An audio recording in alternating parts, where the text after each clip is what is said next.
Assalamualaikum warahmatullahi wabarakatuh.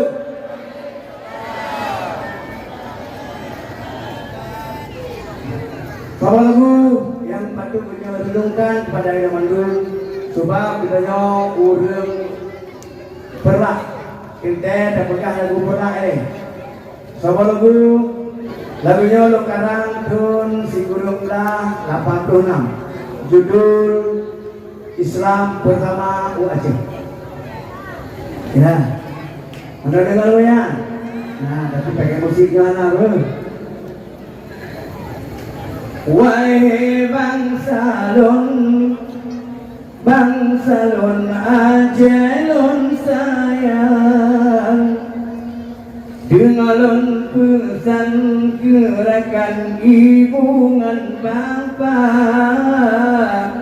berkata satu rekan agama Islam, benau dalam ditamau budaya luar, pulangan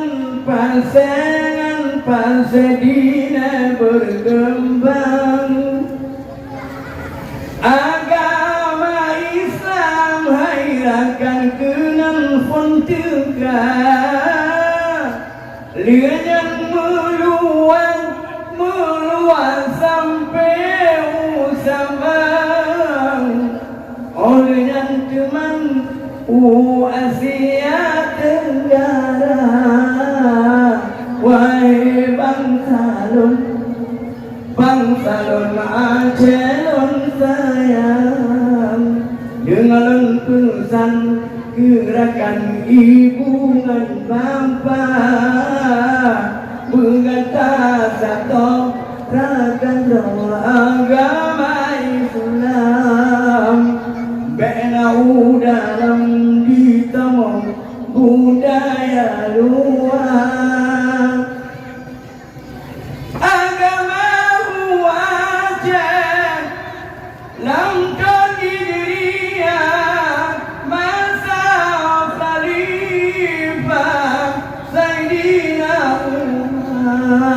Raja pula masanya alaihi lincah, cuca yang megah sejarah Nurul Alam, bangsa lon Aceh usai bijak pahlawan,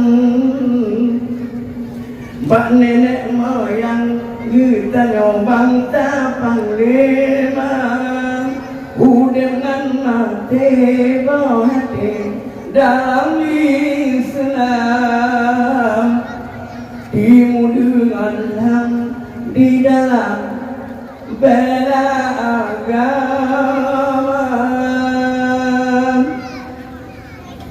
Gimana?